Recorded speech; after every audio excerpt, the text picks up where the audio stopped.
కాంగ్రెస్ ప్రజాప్రభుత్వం చేపట్టిన సన్నబియ్యం పంపిణీ పేదలకు వరమని అన్నారు భువనగిరి ఎంపీ చామల కిరణ్ కుమార్ రెడ్డి. నకరేకల్ ఎమ్మెల్యే వేముల వీరేశం దేశంలో ఒక్క తెలంగాణలో తప్ప మరెక్కడా ఇలాంటి పథకం లేదన్నారు. యాదాద్రి భువనగిరి జిల్లా రామన్నపేట మండల కేంద్రంలోని బుడగజంగాలవాడలోని సన్నబియ్యం లబ్ధిదారులైన కల్లెం భిక్షమమ్మ కుటుంబ సభ్యులతో కలిసి పంక్తి భోజనం చేశారు. ఈ కార్యక్రమంలో జిల్లా కలెక్టర్ హనుమంతరావు పాల్గొన్నారు. ఇక లబ్ధిదారుల ఇంటి పరిస్థితి చూసి ఆ కుటుంబానికి తక్షణమే ఇందిరమ్మ మోడల్ హౌస్ కట్టించి ఇవ్వడమే కాకుండా వారి కొడుకుకు రాజీవ్ యువ వికాస పథకం కింద లోన్ ఇప్పిస్తామని హామీ ఇచ్చారు.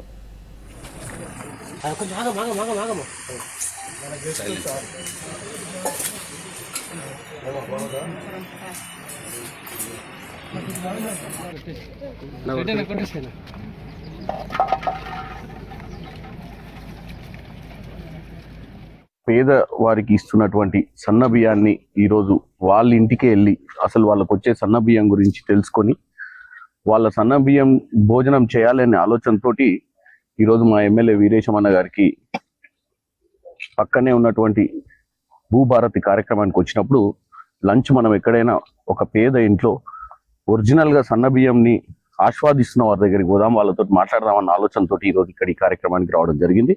బుచ్చవమ్మ గారి ఇంటికి వచ్చినాం. ఈరోజు మీరు ఇక్కడ చూసినట్టయితే కలెక్టర్ గారు కూడా ఉన్నారు ఎమ్మటి, తర్వాత ఇక్కడ స్థానిక నాయకులు కూడా ఉన్నారు కొంతమంది. ఈ ఇంట్లో వీళ్ళు నలుగురు ఉన్నారు. ఈమెకు ముగ్గురు కొడుకులు, ఒక కోడలు ఉన్నారు. వీళ్ళకి నలుగురికి కలిపి 24 కిలోల ఈ సన్నబియ్యం వస్తుంది. మేము కూడా వాళ్ళతో భోజనం చేయడం జరిగింది. ఈరోజు వాళ్ళు చాలా సంతోషంగా ఉన్నారు. గతంలో వాళ్ళు ఏ పండుగ వస్తేనో 1-2 కిలోనో కిలోన్నర తెచ్చుకొని ఆ పండుగ రోజు వండుకోవడానికే ప్రయత్నం చేసేటోళ్ళని. గతంలో తెలంగాణ వచ్చింది, కానీ తెలంగాణ వచ్చినటువంటి సంతోషాన్ని వాళ్ళు ఎప్పుడు ఆస్వాదించినట్టుగా ఇల్లు చూస్తే కూడా అర్థమవుతుంది. మీకు ఇల్లు చూస్తే నార్మల్గా గోడలు కూడా లేవు. ఇంటికి వండుకున్న వంటను కొన్ని కుక్కలు కానీ ఏదైనా వచ్చి తీసుకుపోయే ప్రయత్నం కూడా చేస్తాయి. కాబట్టి వాళ్ళన్ని పరదాలు కట్టుకొని మరీ ఉంటారు. సో ఈ బంగారు తెలంగాణ కూడా ఇంకా మనము 10 ఏళ్ల తర్వాత కూడా ఇటువంటి పరిస్థితి ఉందని ఈరోజు తెలంగాణ ప్రజలు కూడా చూడాల్సిన అవసరం ఉంది. వీటిని పరిగణలు తీసుకొని నేను ఎమ్మెల్యే గారు కలెక్టర్ గారితో విన్నపించుకొని, ఆమె అర్హురాలు. యాక్చువల్గా ఆమె కుమారుడు యువ వికాసానికి అర్హుడు. తర్వాత ఆమెకి ఇప్పుడు ఇందిరమ్మ ఇంటికి అవకాశం ఉంది ఆమె కట్టుకోవడానికి. ఇప్పుడు సన్న బియ్యం కూడా వస్తుంది. అన్ని పథకాలు కూడా ఈ ఇంట్లో ఉన్న ఇప్పుడు 3 పిల్లలు ఇక్కడ ఉన్నారు, వాళ్ళ పిల్లలు కూడా. కాబట్టి కలెక్టర్ గారికి చెప్పి వీళ్ళకి ఇమీడియట్ గా గవర్నమెంట్ ఇస్తున్నటువంటి ఈ పథకాలను అర్హులను చేయాలని, వీలైనంత మటుకు ఇంకా చాలా మంది ఇటువంటి వాళ్ళు వాళ్ళకు కూడా సహాయ సహకారాలు అందిస్తామని. ఎందుకంటే ఇది ఒక ఎగ్జాంపుల్ మాత్రమే, ఇక్కడికి రావడం జరిగింది వాస్తవాలు తెలుసుకోవడానికి. ఈ ప్రాంతంలో ఇంత పేద స్థాయిలో ఉన్న వాళ్ళందరికీ కూడా సహాయ సహకారాలు అందించాలని ఈ ప్రభుత్వం ముందుకు.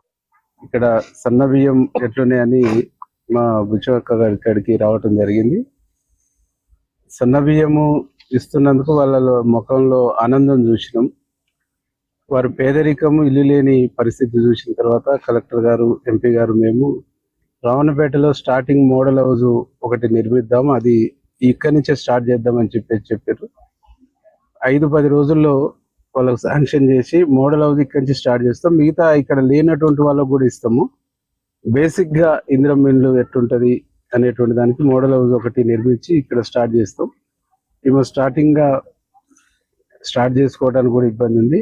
ఆ మేస్త్రీలకు వాళ్ళకు కూడా మేమే మాట్లాడి తొందరగా ఇల్లు ఏర్పాటు చేసేటువంటి ఒక ప్రయత్నం చేస్తాం.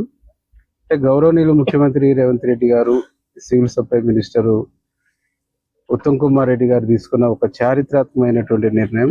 ఇట్లాంటి పేదవాళ్ళ కంచములో సన్న మెతుకులు తీసేటువంటి ఒక అద్భుతమైన పరిస్థితి ఈ రోజు తెలంగాణ మొత్తం ఉన్నది. ఇది ఒక గొప్ప పథకం, గొప్ప స్కీము. పేదవాళ్ళ కడుపాకలు తీరుస్తున్నటువంటి స్కీమ్ గా ఈరోజు మేము ప్రత్యక్షంగా చూస్తాం.